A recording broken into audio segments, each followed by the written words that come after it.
வட தமிழகத்தில் இருக்கக்கூடிய மக்களுக்கு மழையினுடைய தாக்கம் பெரிதளவில் இல்லை. ஆனால் இதுவே டெல்டா மாவட்டங்கள் மற்றும் தென் தமிழக மாவட்ட மக்களுக்கு மழையினுடைய தாக்கம் பெரிதளவில் இருக்கு அப்படின்னே சொல்லலாம். எதனால இப்போ இப்படி இருக்கு? வரக்கூடிய நாட்களில் வட தமிழ்நாட்டில் மழை பெய்யுமா? 2025 நவம்பர் மாதம் பிறந்துருச்சு, ஆனால் இன்னும் பெரிதளவில் மழை இல்லையே, புயல் எதனா வர்றதுக்கான வாய்ப்புகள் இருக்கா அப்படின்னு எல்லாம் நம்ம யோசிச்சுக்கிட்டு இருக்கோம்.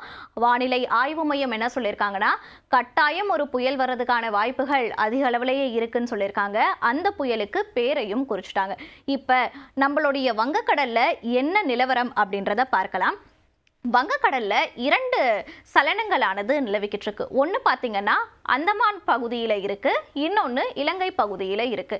இப்போ இதனுடைய 2 சலனங்களும் வலுவடையறதுக்கான வாய்ப்புகள் இருக்கா அப்படின்னு சொல்லி பார்க்கும்போது நம்ம முதல்ல எடுக்க வேண்டியது அந்தமான் பகுதியில் நிலவிக்கிட்டு இருக்கிறது தான். அதாவது கடந்த 21ஆம் தேதியானது இந்த தெற்கு அந்தமான் பகுதியில் ஒரு சுழற்சியானது நிலவிக்கிட்டு இருந்துச்சு. அந்த சுழற்சி ஒரு 22ஆம் தேதி வாக்கில் குறைந்த காற்றழுத்த தாழ்வு பகுதியாக வலுப்பெற்றுச்சு.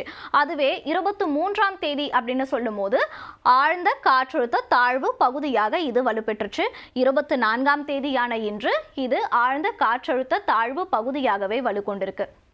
அடுத்த 24 மணி நேரத்தில், அதாவது 25ஆம் தேதி வாக்கில் இது காற்றழுத்த தாழ்வு மண்டலமாக வலுப்பெறதுக்கான வாய்ப்புகள் இருக்குன்னு வானிலை ஆய்வு மையம் கணிச்சிருக்காங்க. அடுத்த 48 மணி நேரத்தில், அதாவது 27ஆம் தேதி அப்படின்னு சொல்லும் போது இது சூறாவளி புயலாக மாறதுக்கான வாய்ப்புகள் அதிக அளவில் இருக்குன்னு வானிலை ஆய்வாளர்கள் கணிச்சு சொல்லியிருக்காங்க. அந்த புயலினுடைய பேரு என்ன அப்படின்னு சொல்லி பார்த்தீங்கன்னா சென்யார் புயல். இந்த பேருக்கு என்ன அர்த்தம் அப்படின்னு சொல்லி பார்த்தீங்கன்னா சிங்கம் அப்படின்றது தான் அர்த்தம். சிங்கம் கர்ஜிக்குமா கர்ஜிக்காதா அப்படின்றதெல்லாம் வானிலை நிலவரம் அப்படின்றது அடிக்கடி மாறும், அதன் பொறுத்து தான் தெரியும். இப்போ இந்த சென்யார் புயலினுடைய நகர்வு திசை எல்லாம் எப்படி இருக்கும் அப்படின்னு சொல்லி பார்க்க போனால் மேற்கு வடமேற்கு திசையை நோக்கி தான் இருக்கும். இங்கே இப்போ நிலை கொண்டிருக்கக்கூடிய இந்த ஆழ்ந்த காற்றழுத்த தாழ்வு பகுதியானது மென்மேலும் வலுப்பெறும். இது வலுப்பெற்று மேற்கு வடமேற்கு திசையை நோக்கி நகரக்கூடும். அப்படின்றதுனால தமிழ்நாட்டில் இருக்கக்கூடிய கடலோர மாவட்டங்களுக்கு மிக கனமழையும் அதிகனமழையும் பொழியறதுக்கான வாய்ப்புகள் அதிக அளவிலேயே இருக்கு. வானிலை ஆய்வு மையம் இப்போதைக்கு பார்த்தீங்கன்னா வரக்கூடிய நாட்களில் சில மாவட்டங்களுக்கு மிக கனமழைக்கான ஆரஞ்சு அலர்ட்டை விடுத்திருக்காங்க. அதனால இதற்கு மேல் அடுத்து வரும் 7 நாட்களுக்கு தமிழகத்தில் மழை கட்டாயம் இருக்கும் அப்படின்னே சொல்லலாம்.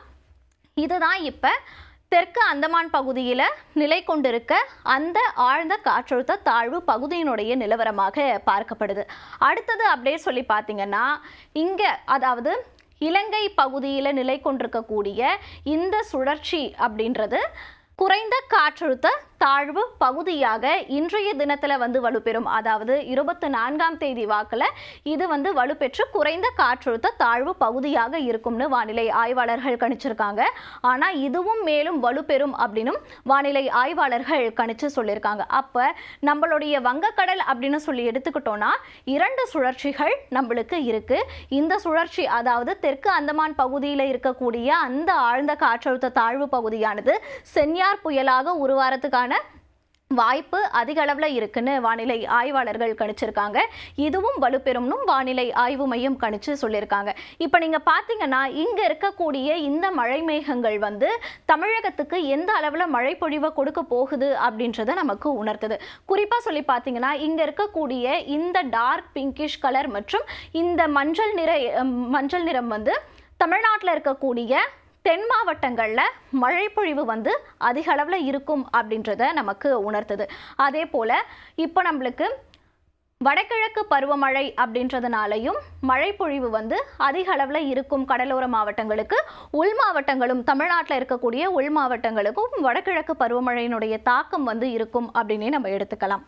இப்போ வரக்கூடிய நாட்களில் எந்தெந்த மாவட்டங்களில் எந்தெந்த தேதியில் மிக கனமழை பெய்யும் அப்படின்றத பார்க்கலாம். 24ஆம் தேதியான இன்று தமிழ்நாட்டில் இருக்கக்கூடிய தென் மாவட்டங்களில் மிக கனமழையும் பொழியறதுக்கான வாய்ப்புகள் இருக்குன்னு வானிலை ஆய்வு மையம் கணிச்சிருக்காங்க. அதன் பிரகாரம் பார்க்கும்போது கன்னியாகுமரி, தூத்துக்குடி, விருதுநகர், ராமநாதபுரம், சிவகங்கை, ஆகிய மாவட்டங்களுக்கு கனமழைக்கான மஞ்சள் நிற எச்சரிக்கையானது விடுக்கப்பட்டிருக்கு. அதே போல டெல்டா மாவட்டங்கள்னு சொல்லி எடுக்கும் போது மயிலாடுதுறை, நாகப்பட்டினம், திருவாரூர், தஞ்சாவூர், புதுக்கோட்டை ஆகிய மாவட்டங்களுக்கும் கனமழைக்கான மஞ்சள் நிற எச்சரிக்கை விடுத்திருக்காங்க. அதே போல காரைக்கால் பகுதிக்கும் கனமழைக்கான மஞ்சள் நிற எச்சரிக்கை விடுக்கப்பட்டிருக்கு. தென் தமிழ்நாட்டில் இருக்கக்கூடிய தென்காசி, திருநெல்வேலி ஆகிய 2 மாவட்டங்களுக்கும் இன்று மிக கனமழைக்கான ஆரஞ்சு நிற எச்சரிக்கையானது விடுக்கப்பட்டிருக்கு. நாளைய தினம் தென் தமிழகத்துல கனமழைக்கான வாய்ப்பு இருக்குன்னு வானிலை ஆய்வாளர்கள் கணிச்சிருக்காங்க. அதாவது கன்னியாகுமரி, திருநெல்வேலி, தூத்துக்குடி, ராமநாதபுரம் ஆகிய 4 மாவட்டங்கள்லையும் கனமழைக்கான வாய்ப்பு இருக்கிறதா வானிலை ஆய்வாளர்கள் கணிச்சு சொல்லியிருக்காங்க. இப்ப இதுவே 26ஆம் தேதி அப்படின்னு எடுக்கும் போது 26ஆம் தேதி டெல்டா மாவட்டங்கள்ல கனமழை இருக்கும்னு சொல்லியிருக்காங்க. புதுக்கோட்டை, தஞ்சாவூர், திருவாரூர், நாகப்பட்டினம் ஆகிய மாவட்டங்கள்ல கனமழைக்கான வாய்ப்புகள் இருக்கும்னு சொல்லியிருக்காங்க. அதே போல ராமநாதபுரம், தூத்துக்குடி ஆகிய தென் மாவட்டங்கள்லையும் கனமழைக்கான வாய்ப்பு இருக்குன்னு வானிலை ஆய்வாளர்கள் கணிச்சிருக்காங்க. 27ஆம் தேதி டெல்டா மாவட்டங்களான புதுக்கோட்டை, தஞ்சாவூர், திருவாரூர், நாகப்பட்டினம் ஆகிய மாவட்டங்கள்ல கனமழைக்கான வாய்ப்பு இருக்குன்னு எச்சரிக்கை விடுக்கப்பட்டிருக்கு. அதே போல தூத்துக்குடி, ராமநாதபுரத்துக்கும் கனமழைக்கான மஞ்சள் நிற எச்சரிக்கையானது விடுக்கப்பட்டிருக்கு.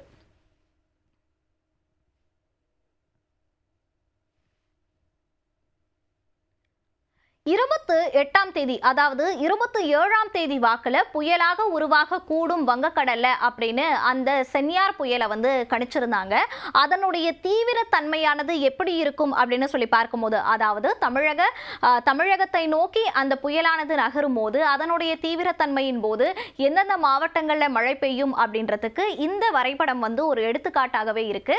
என்னன்னு சொல்லி பார்த்தீங்கன்னா, அந்த புயல் நகரும் போது டெல்டா மாவட்டங்கள்ல மிக கனமழை பெய்யறதுக்கான வாய்ப்புகள் இருக்குன்னு ஆரஞ்சு நிற எச்சரிக்கையானது விடுக்கப்பட்டிருக்கு. நாகப்பட்டினம், திருவாரூர், தஞ்சாவூர் ஆகிய மாவட்டங்களுக்கு ஆரஞ்சு நிற எச்சரிக்கையானது 28ஆம் தேதியானது விடுக்கப்பட்டிருக்கு. அதே போல கடலூர், மயிலாடுதுறை ஆகிய மாவட்டங்களுக்கும் புதுக்கோட்டை, ராமநாதபுரம், தூத்துக்குடி ஆகிய மாவட்டங்களுக்கு கனமழைக்கான மஞ்சள் நிற எச்சரிக்கையானது விடுக்கப்பட்டிருக்கு. காரைக்கால் பகுதிக்கு மிக கனமழைக்கான ஆரஞ்சு நிற எச்சரிக்கையானது விடுக்கப்பட்டிருக்கு.